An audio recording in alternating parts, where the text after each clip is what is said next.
Eu nasci na rua Cincinato Pinto, ali por trás do Palácio do Governo, né? Ali perto da Praça dos Martírios. E nasci e me criei. Nasci na Paulo Neto e me criei na rua. Então ali foi o meu espaço, né, de aprendizado. E eu lembro de uma infância muito boa, porque a cidade era diferente, né? Andávamos para qualquer canto, né? A brincadeira era com as crianças das outras ruas, né? O futebol era o tema central, né? Jogo de botão. A gente trabalhava os brinquedos, cada brinquedo era feito, né?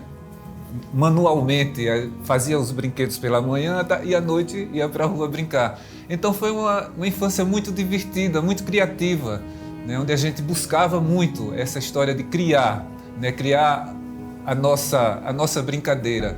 E numa relação que eu acho muito saudável, né? E também pelo fato de estar perto da Praça dos Martírios, onde aconteciam vários eventos, era um lugar central da cidade, né? A Rua do Comércio, onde naturalmente a gente circulava, né, com a mãe para ir fazer as compras, e também na hora das fugidinhas, né, para ir sozinho, se aventurar pelas ruas ali. Então foi uma infância muito boa, sabe? Eu tenho ótimas recordações. Eu adorava ouvir rádio, né? E o rádio na época era o principal meio de comunicação. E o rádio também na época tocava músicas assim de qualidade, né? Então, qualidade é, bom, as músicas que eu gostava, né? As músicas que... Então, pelo rádio eu ouvi Gilberto Gil, né? Conheci Caetano Veloso, Roberto Carlos, que era quase uma presença, né? Assim, sempre ele estava presente, principalmente nos natais, né? No final de ano, onde ele lançava um disco. Então isso chegava muito perto para mim. Eu gostava muito de ouvir as músicas e tentar cantar, acompanhando, né, os cantores no rádio. Então eu acho que foi algo que chegou naturalmente, distraidamente, e quando eu me apercebi assim, virou uma paixão, né? Então eu tinha uma curiosidade imensa pelos artistas, né, pelas canções, né? E ela estava presente também em vários lugares físicos. Por exemplo, a Praça da Faculdade, que era um lugar onde toda a minha geração frequentava, era onde acontecia a festa de Natal, né, tal.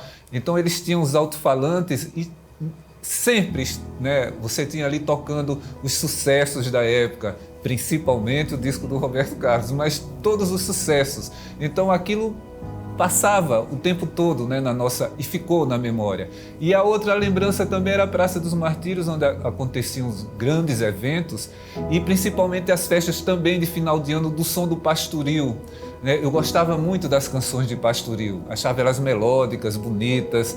Então todas essas coisas me levavam para a música, né? Assisti os shows de Luiz Gonzaga na Praça dos Martírios, lotava, enchia de gente, né? Das orquestras que tocavam.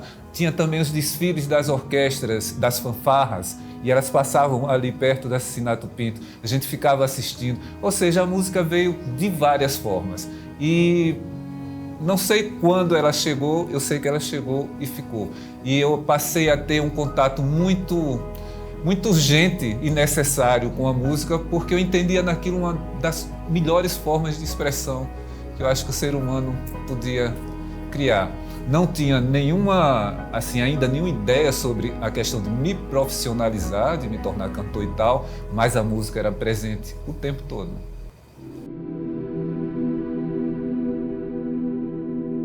Olha, a geração da MPB, Chico, Gil, Caetano, Milton Nascimento, Luiz Gonzaga. Eu acho que eu fui criado ouvindo esse povo. E também o rock and roll. Na Cincinato Pinto tinha um amigo, que era o Alexandre Casado, e ele tinha o melhor som, né? O headphone, que era uma novidade. E então todo mundo ia para a casa do Alexandre ouvir aqueles discos, Rolling Stones, Pink Floyd, Led Zeppelin, com um headphone. Então era uma experiência sensorial assim absurda para um garoto da época. A gente adorava aquilo. E as lojas de disco, né? Eletrodisco, outra loja. Inclusive eu lembro de um dado que era um rapaz que tinha uma loja e ele sabia do interesse nosso pelos discos e também da falta de dinheiro nossa para comprar os discos. Então ele inventou, na época, uma espécie de cartão de crédito, onde ele colocava o nosso nome, dividia o disco em prestações e a gente pagava suavemente. E resultado, ele conseguiu um público maravilhoso que consumia discos. A gente ficava esperando o lançamento de um disco do Gil, eita, vai sair para o mês, então a gente passava a esperar aquele disco, né? Comprava, corria para casa para ouvir, a primeira audição era sempre maravilhosa, discutir com os amigos. Então é isso, foi a geração da MPB, né, que realmente me trouxe assim, toda uma série de conhecimentos que hoje eu aplico no meu trabalho.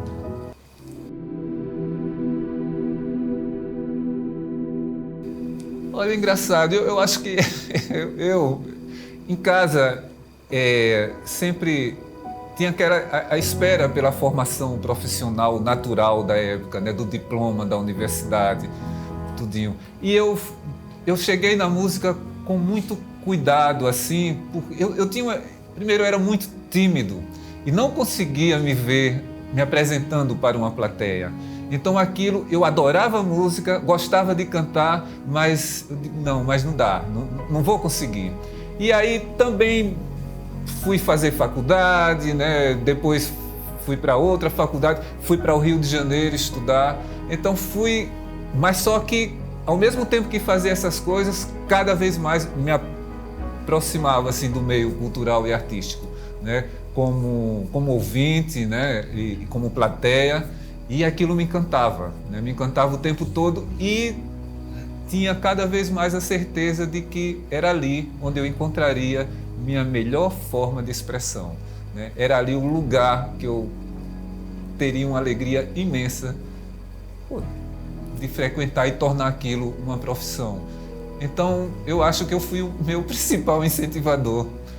Se bem que quando eu anunciei isso em casa, eu acho que minha mãe já sabia, né? Então ela aceitou, ela abraçou, foi uma passagem tranquila. Mas eu acho que eu fui o meu principal incentivador.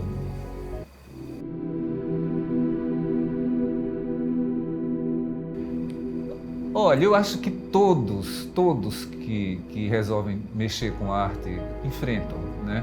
E eu cada vez assim falo menos e procuro ver isso, porque assim é uma decisão. Olha, eu vou trabalhar com música, então eu já sabia todas as dificuldades que iria encontrar, né? Já sabia da questão da falta de valorização, da questão do recurso, tudo isso era do meu conhecimento. Então eu decidi sabendo de tudo isso. Então a partir daí eu digo, vamos lá, as dificuldades vão ficar aqui, eu vou fazer a minha vida com isso, né? Então foi uma decisão minha e talvez por isso eu não tenha sentido tanto. Quer dizer, as dificuldades existiam, mas eu nunca coloquei elas como algo prioritário, algo que tinha que ter a minha atenção, porque era aquele o caminho. Eu queria superar essas dificuldades. E a outra coisa foi que a minha primeira atividade como artista foi com uma banda que um grupo de universitários como eu criamos, que se chamou Caçoa Mais no Manga. E na época existiam os festivais de música, né? E era a grande sensação. E era aquilo, se você tinha algo a expressar, alguma ideia, né, para colocar, o melhor caminho era fazer uma música e escrever no festival de música. E aí montamos essa banda, a gente queria, de uma certa forma, provocar politicamente. Existia uma corrente na época, que era a época da abertura e tal, e uma corrente muito forte onde a música tinha que ser uma música engajada, né? Necessariamente a música boa era aquela música, né, que falava para o povo, que falava, né, contra a ditadura e tal. E esse grupo percebia que a gente podia fazer isso, só que com uma estética diferente. Ou seja, mexer em coisas que ainda não estavam sendo mexidas em termos de ritmo, em termos de receber informações que a gente já trazia das nossas audições de rock, entendeu? De ver o Luiz Gonzaga, ou seja, misturar isso tudo e criar uma identidade, né, própria. Então a minha geração buscava isso e buscava se comunicar acima de tudo. Então quando fizemos essa banda, fomos a um festival conseguimos uma classe, eu acho que deram tipo um prêmio revelação. E depois disso, essa banda começou a tocar em vários eventos. Nós passamos um ano trabalhando com essa banda, éramos 12 músicos e foi um ano muito bom, sabe, muito assim, chegamos a ganhar um dinheirinho e tal. Ou seja, a primeira atividade foi tranquila, então ela não ofereceu tanta dificuldade, pelo contrário, ela me abriu portas e abriu um mundo que era o mundo que eu queria acessar. Então a partir daí as coisas aconteceram.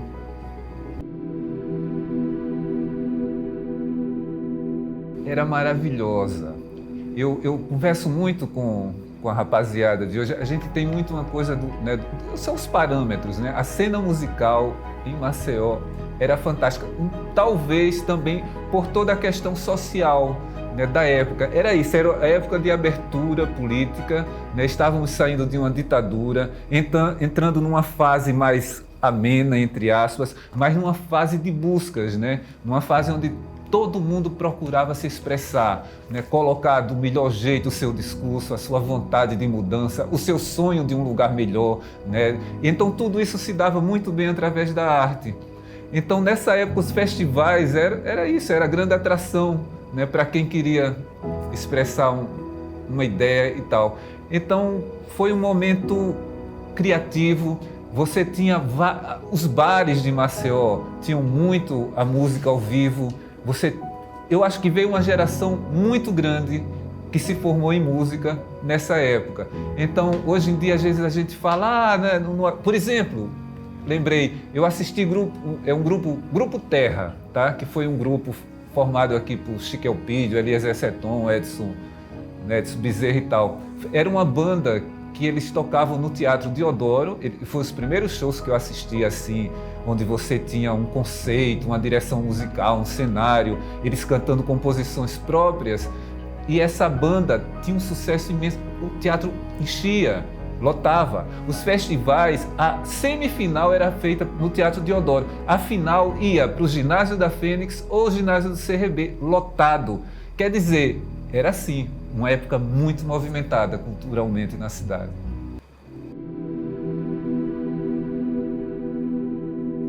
Os meus registros musicais, eu demorei muito a gravar, né? Eu ainda sou, mas talvez eu era muito mais perfeccionista, eu queria fazer uma coisa que me agradasse e tal.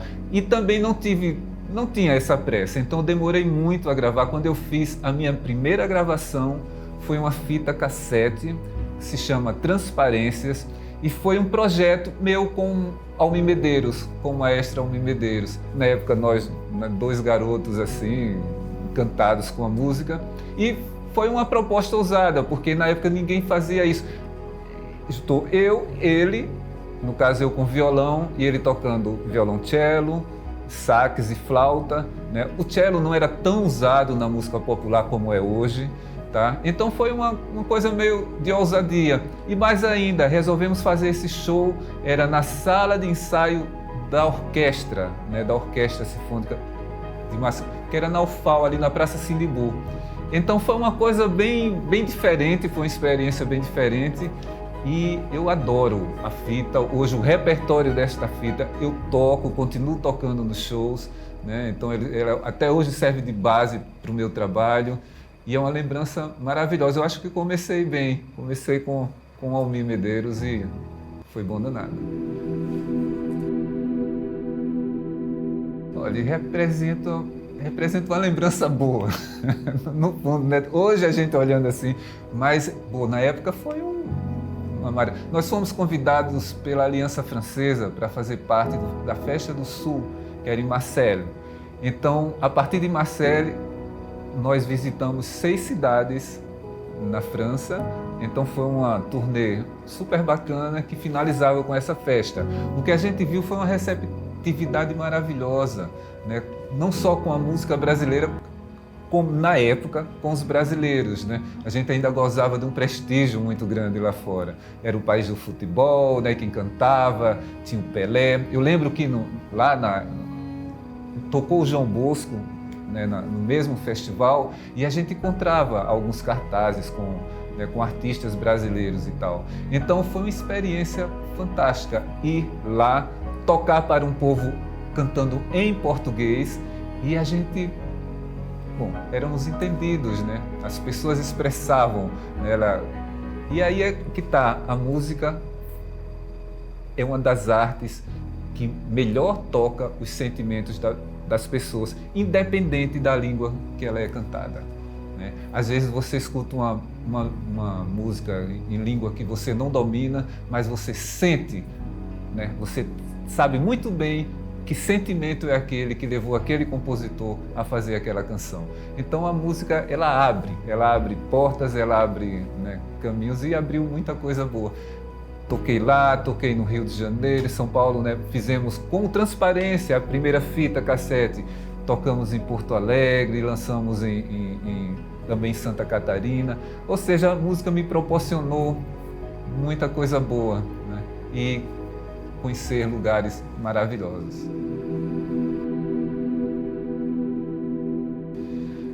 Olha, eu tive uma música gravada pelo Ney e foi da forma também mais, assim, foi algo diferente. Eu fui a um show que o Ney estava fazendo no Teatro Gustavo Leite, em Inclassificáveis.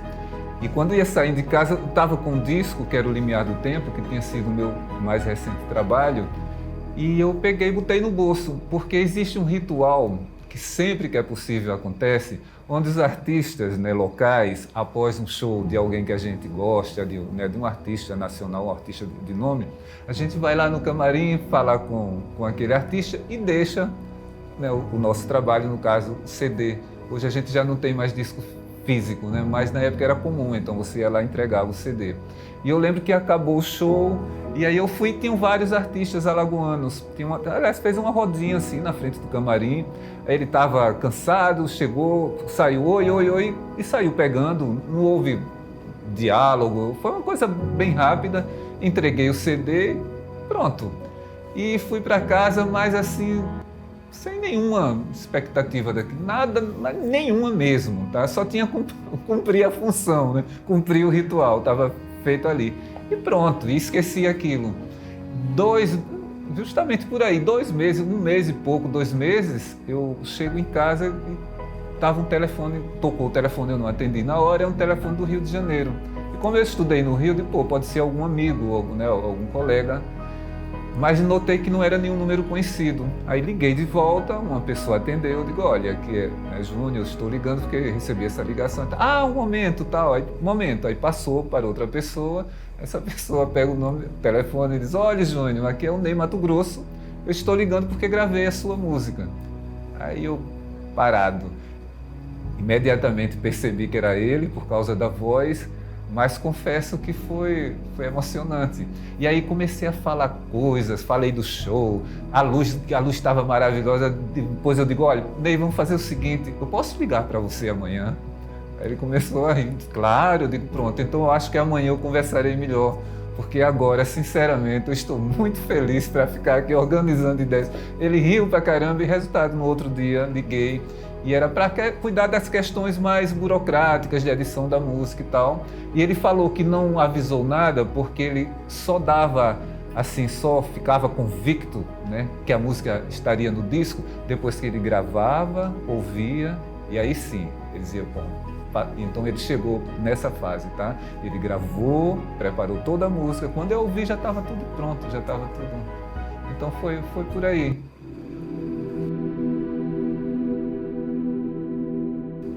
Olha, para mim compor é uma das melhores coisas assim que a vida me deu, essa possibilidade de compor, né? Eu acredito que é a criação, né? É você exercer a criação, você, né, exercer a sua comunicação com o mundo, né? Falar dos seus sentimentos, da sua observação do cotidiano. Então a minha inspiração vem toda exatamente disso, da minha observação do cotidiano e dos sentimentos, né, que chegam e vão embora e voltam, né, desse dia a dia da gente, né, de pensar nas coisas. Então, você poder reunir esse sentimento ou reunir alguma ideia ou alguma observação sua e levar para aquele formato de uma canção, né? Escrever uma letra, compor, tocar, cantar, e aquela pessoa que está ouvindo entender e visitar aqueles lugares que você, né, naturalmente visitou antes de criar aquela canção, é uma mágica incrível. É quando você toca o coração de alguém, quando você faz alguém se emocionar, ou então quando você, de algum jeito, desperta a reação dessa pessoa. Pode ser ela qual for, mas é uma mágica, e eu acho que é uma das coisas fantásticas assim que aconteceram na minha vida e que eu agradeço todos os dias, essa capacidade, essa possibilidade de criar uma canção.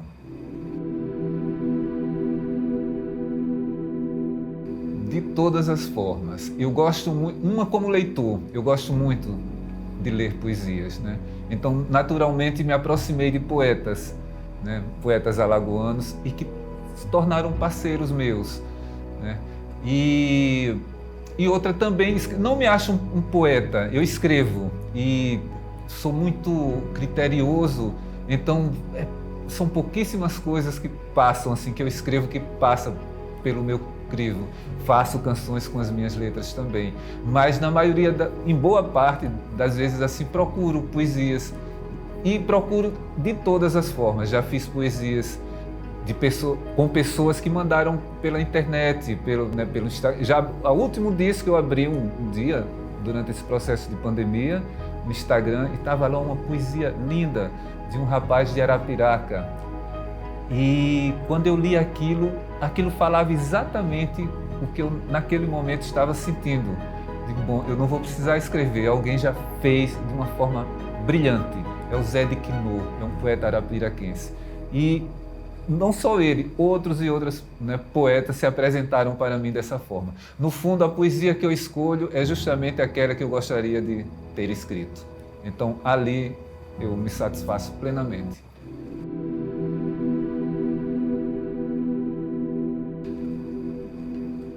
De uma forma tranquila. Eu acho que eu sempre quis fazer um trabalho que me desse satisfação.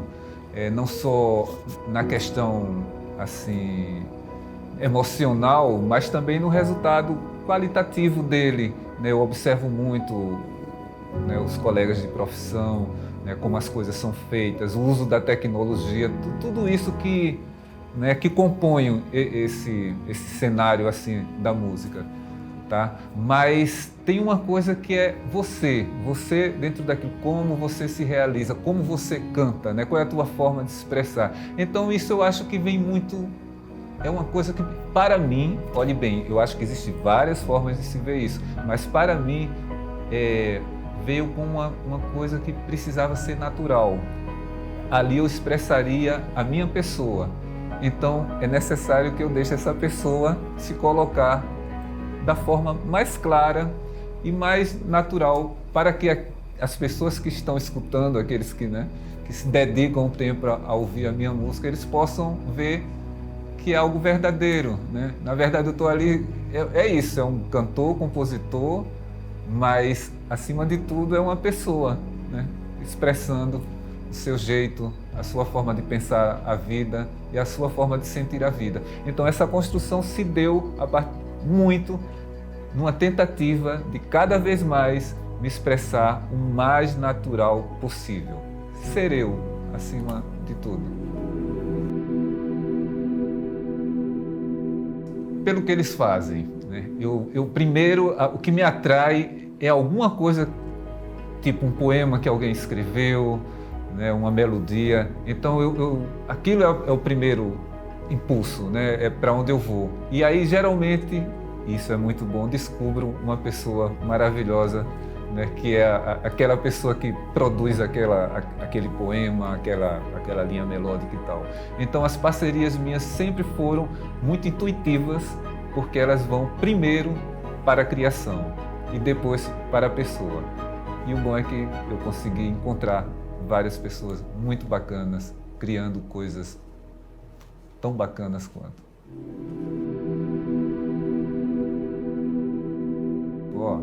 a gente precisa de muito pouco para ser feliz.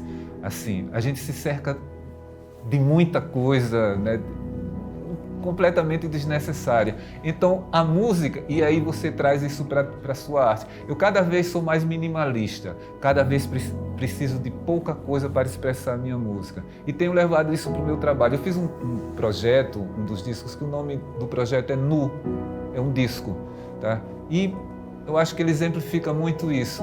É a busca do menos, não como uma coisa simplória, é como apenas o necessário, tá?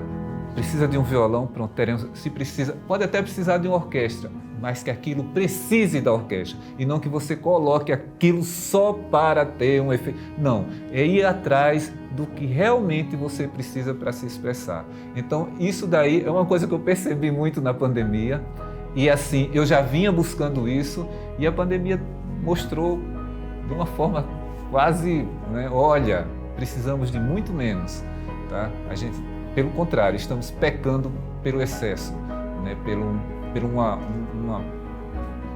Essa tentativa de ter tudo, ou então, no caso da música, de colocar em tudo sons e ter aquela massa, às vezes, que expressa tão pouco, né, do que você realmente queria dizer. Aí, às vezes, vai um sujeito lá e canta sozinho, né, e faz a gente chorar, né, faz a gente ficar... Então é isso, eu acho que a pandemia trouxe essa... Não trouxe, ela apenas... Ela mostrou que aquele caminho era um caminho viável e de muita satisfação.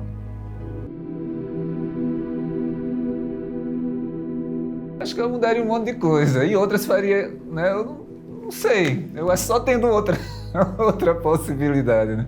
Eu acho que essa coisa é assim, não me arrependo, óbvio, né? Aliás, me arrependo de umas coisas lá, sei lá, claro que se eu for buscar devo encontrar coisas que eu digo, epa, isso eu faria diferente.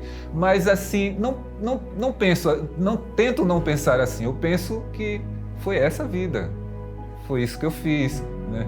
E hoje eu me sinto bem com o que eu fiz e com o que eu ando fazendo, né? Então não busco, eu acho que todo mundo, talvez, né? Não mudaria nada. Eu acho que com certeza. Aqui e ali eu bateria em coisas que eu diria, eu podia ter feito assim, né? E outras que eu fiz e que tá tudo certo. Mas não é isso que importa. Importa é estar vivo agora, é estar fazendo o que eu faço, né? E ter certeza que tudo isso é resultado do que eu fiz. Ou seja, o que eu faço agora é a soma das minhas escolhas, né? Então, se tá legal, então foram boas escolhas.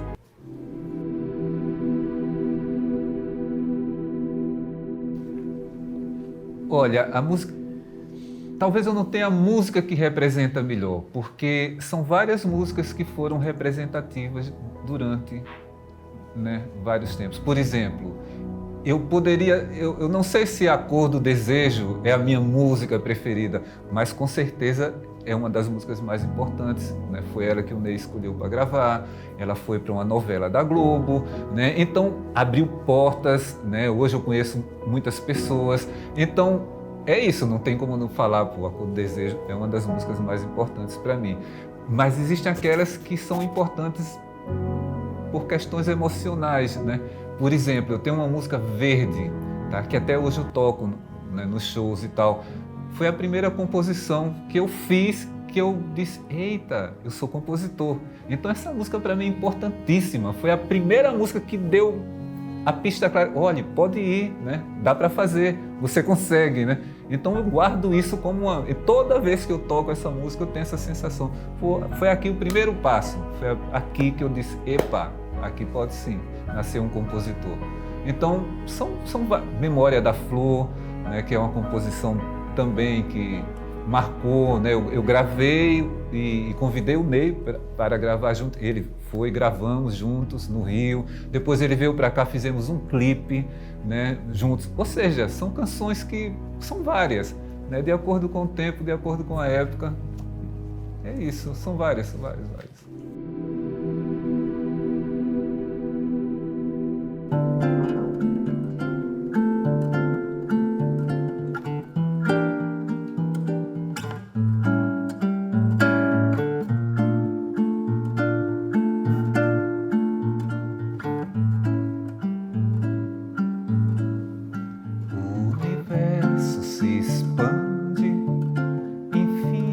infinitamente até o verso. Era uma flor enorme, branca e azul sobre a cidade. Não era nenhuma flor, era a memória da flor. Não era nenhuma flor.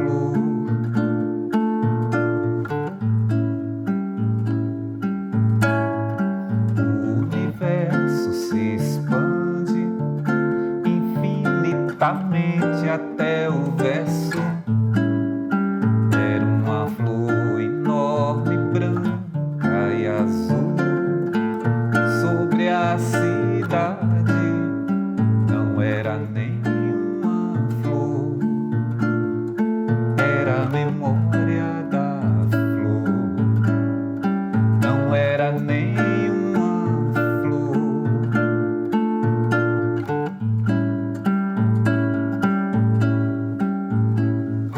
Move-se ou não se move no céu, abstração antes de significar.